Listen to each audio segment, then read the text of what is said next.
शास्त्र में किसको उन्नत किया जाता है? कृषि शास्त्र में किसको उन्नत किया जाता है? तो यह पौधों और पशुओं को। Option A. नेक्स्ट, सघन खेती के संबंध किससे है? सघन खेती का संबंध किससे है? तो मौजूदा भूमि के सघन उपयोग में उपज बढ़ाना। Option D.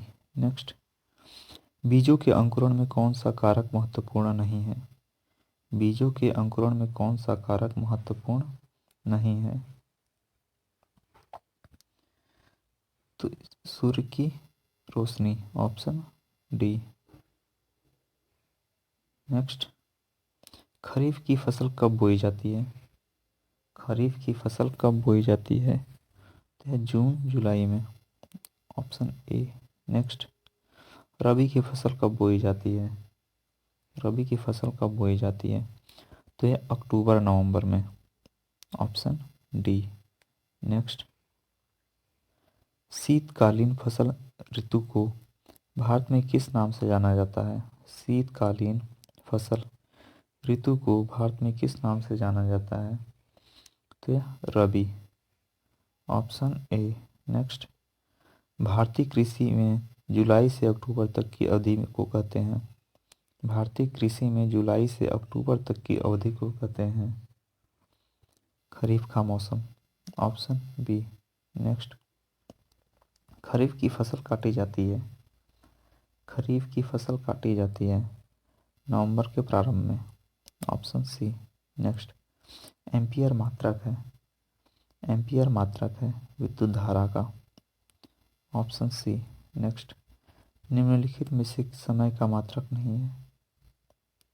निम्नलिखित में से समय का मात्रक नहीं है। प्रकाश वर्ष या दूरी का मात्रक है। इसका ऑप्शन सी। नेक्स्ट, पार्सेक इकाई है। पार्सेक इकाई है दूरी का। Option A. नेक्स्ट, निम्नलिखित में से कौन सा एक सुमेलित नहीं है? निम्नलिखित में से कौन सा एक सुमेलित नहीं है? तो सेल्सियस ऊष्मा की इकाई, ये सुमेलित नहीं है, तो इसका ऑप्शन हो जाएगा और डी। नेक्स्ट, ल्यूमेन किसका मात्रक है? ल्यूमेन किसका मात्रक है? तो यह ज्योति फ्लक्स का। Option B. नेक्स्ट, पास्कल इकाई है। पास्कल इकाई है दाब की। Option B. नेक्स्ट, निम्नलिखित में से कौन सा सही है? निम्नलिखित में से कौन सा सही है? तो गेहूं रबी की फसल है। Option C. नेक्स्ट, निम्नलिखित में से कौन खरीफ की फसल नहीं है? निम्नलिखित में से कौन खरीफ की फसल नहीं है? तो चना। Option D. नेक्स्ट, निम्नलिखित में से कौन रबी की फसल नहीं है? निम्नलिखित में से कौन सी रबी की फसल नहीं है? तो मूंगफली। Option A. नेक्स्ट, निम्नलिखित में से कौन खरीफ की फसल है? निम्नलिखित में से कौन खरीफ की फसल है?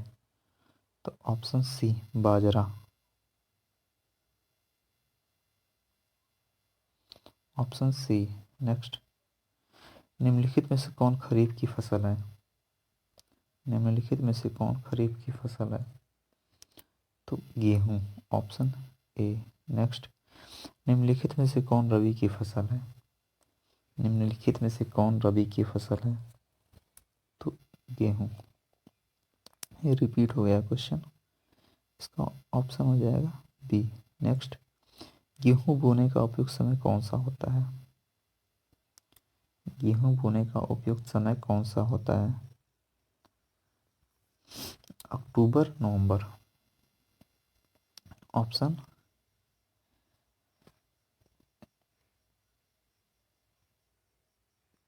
Option A. नेक्स्ट, निम्नलिखित में से कौन कीट आकर्षक फसल है? निम्नलिखित में से कौन कीट आकर्षक फसल है? तो है भिंडी। Option A. नेक्स्ट, निम्नलिखित में से नकदी फसल है। निम्नलिखित में से नकदी फसल है तो वह तंबाकू। Option C. नेक्स्ट, निम्नांकित फसलों में कौन सी फसल नकदी फसल के रूप में जानी जाती है?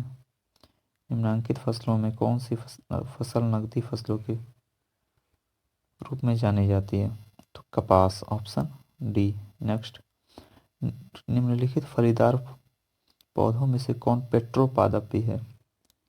निम्नलिखित फलीदार पौधों में से कौन पेट्रोपादपी है? तो वह करेज, ऑप्शन डी। नेक्स्ट, निम्नलिखित 4 ऊर्जा फसलों में से एक की है खेती एथेनॉल के लिए की जा सकती है। निम्नलिखित 4 ऊर्जा फसलों में से एक की खेती एथेनॉल के लिए की जा सकती है। तो जट्रोफा की, ऑप्शन ए। नेक्स्ट, रेशा फसलें निम्नलिखित में से कौन सी हैं? रेशा फसलें निम्नलिखित में से कौन सी हैं? तो कपास, सन, जूट, ऑप्शन सी। नेक्स्ट, जीवन की मूलभूत इकाई क्या है? जीवन की मूलभूत इकाई क्या है? कोशिका, ऑप्शन ए। नेक्स्ट, कोशिका के बारे में निम्न में से कौन सा कथन सही नहीं है? कोशिका के बारे में निम्न में से कौन सा कथन सही नहीं है? तो ये सभी देह ऊतकों में एक ही प्रकार की कोशिकाएं विद्यमान है, ये सही नहीं है, ऑप्शन डी। नेक्स्ट, निम्नलिखित में से कौन सा कोशिकांग पादप कोशिका में पाया जाता है किंतु जंतु कोशिका में नहीं पाया जाता है? निम्नलिखित में से कौन सा कोशिकांग पादप कोशिका में पाया जाता है किंतु जंतु कोशिका में नहीं पाया जाता?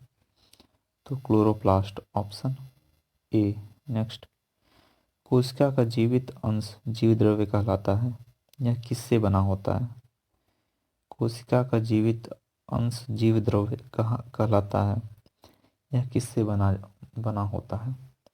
तो कोशिका द्रव्य, केंद्रक द्रव्य और अन्य कोशिकांग से, ऑप्शन डी। नेक्स्ट, 80% से अधिक कोशिका में पाया जाने वाला पदार्थ है। 80% से अधिक कोशिका सेल में पाया जाने वाला पदार्थ है जल, ऑप्शन डी। नेक्स्ट, निम्नलिखित में से किन कोशिकाओं में नाभिक नहीं होता है? निम्नलिखित में से किन कोशिकाओं में नाभिक नहीं होता है? तो ऑप्शन बी, लाल रक्त कोशिका। नेक्स्ट, निम्नलिखित में से कौन सी कोशिकाओं के आत्मघाती बैग कहे जाते हैं? निम्नलिखित में से कोशिकाओं के आत्मघाती बैग कहे जाते हैं लाइसोसोम, ऑप्शन ए। नेक्स्ट, निम्नलिखित कोशिका अंगकों में से कौन सा एक अर्धपारगम्य है? निम्नलिखित कोशिका अंगकों में से कौन एक अर्धपारगम्य है? तो इसका ऑप्शन ए, कोशिका झिल्ली। नेक्स्ट, निम्नलिखित में से किसको कोशिका का पावर प्लांट का भी कहा जाता है? निम्नलिखित में से किसको कोशिका का पावर प्लांट भी कहा जाता है? तो माइटोकॉन्ड्रिया, ऑप्शन बी। नेक्स्ट, कोशिका का शक्ति स्रोत होता है, कोशिका का शक्ति स्रोत होता है माइटोकॉन्ड्रिया, वही सेम, ऑप्शन ए। मानव शरीर में मौजूद निम्नलिखित कोशिकाओं में से किस में माइटोकॉन्ड्रिया नहीं पाया जाता है? मानव शरीर में मौजूद निम्नलिखित कोशिकाओं में से किसमें माइटोकॉन्ड्रिया नहीं पाया जाता है? तो लाल रक्त कोशिका में, ऑप्शन ए। नेक्स्ट, निम्नलिखित में से कोशिका का नियंत्रक केंद्रक कौन है? निम्नलिखित में से कोशिका का नियंत्रक केंद्रक कौन है? तो केंद्रक, ऑप्शन ए। नेक्स्ट, निम्नलिखित की कोशिका सूक्ष्मतम जीवित कोशिका है। निम्नलिखित कोशिका सूक्ष्मतम जीवित कोशिका है माइकोप्लाज्मा, ऑप्शन सी। नेक्स्ट, निम्नलिखित में से किस एक कोशिकीय कोशिकांग समूह डीएनए होता है? निम्नलिखित में से किस एक कोशिकीय कोशिकांग समूह डीएनए होता है? तो यह सूत्रकणिका, केंद्रक, हरित लवक, ऑप्शन ए। नेक्स्ट, डीएनए की पॉलीन्यूक्लियोटाइड श्रृंखला में क्या समाविष्ट होता है? डीएनए की पॉलीन्यूक्लियोटाइड श्रृंखला में क्या समाविष्ट होता है? तो एक नाइट्रोजनी क्षारक, डीऑक्सीराइबोस शर्करा और फॉस्फेट समूह, यानी ऑप्शन ए। नेक्स्ट, किस देश की गाय टीकप काऊ के नाम से जानी जाती है? किस देश की गाय टीकप काऊ के नाम से जानी जाती हैं? तो यह भारत, ऑप्शन सी। नेक्स्ट, गाय की सर्वाधिक दूध देने वाली नस्ल है? गाय की सर्वाधिक दूध देने वाली नस्ल है Sahiwal, option C. Next, Tharparkar किस पशु की नस्ल है? तो यह गाय की, ऑप्शन ए। नेक्स्ट, सुजाता किस पशु की प्रजाति है? सुजाता किस पशु की प्रजाति है? तो यह गाय की है, ऑप्शन ए। नेक्स्ट, चिकनी अंतःद्रव्यी जालिका के अनुपूरक कार्यों में से एक कार्य है? चिकनी अंतःद्रव्यी जालिका के अनुपूरक कार्यों में से एक कार्य है? डी, विषैले पदार्थों का निर्विषीकरण। नेक्स्ट, निम्नलिखित में से क्या डीएनए में से मौजूद रहता है किंतु आरएनए में मौजूद नहीं रहता है? निम्नलिखित में से क्या डीएनए में मौजूद रहता है किंतु आरएनए में मौजूद नहीं रहता? तो ये thiamine, option A. Next, RNA का प्राथमिक कार्य होता है? आरएनए का प्राथमिक कार्य होता है प्रोटीन संश्लेषण, ऑप्शन बी। नेक्स्ट, राइबोसोम्स होते हैं आरएनए, ऑप्शन बी। नेक्स्ट, आनुवांशिक यूनिट अर्थात जीन होते हैं? आनुवांशिक यूनिट अर्थात जीन होते हैं गुणसूत्रों में, ऑप्शन डी। नेक्स्ट, डीएनए की द्विकुंडलिनी संरचना किसके द्वारा दी गई थी? डीएनए की द्विकुंडलिनी संरचना किसके द्वारा दी गई थी? तो वाटसन तथा क्रिक के द्वारा, ऑप्शन बी। नेक्स्ट, सबसे पहले डीएनए को अलग किसने किया था? सबसे पहले डीएनए को अलग किसने किया था? तो ये किया था फोबस लेवेने ने, ऑप्शन सी। नेक्स्ट, डीएनए के दो स्ट्रैंड बंधे होते हैं? डीएनए के दो स्ट्रैंड बंधे होते हैं हाइड्रोजन बॉन्ड से, ऑप्शन ए।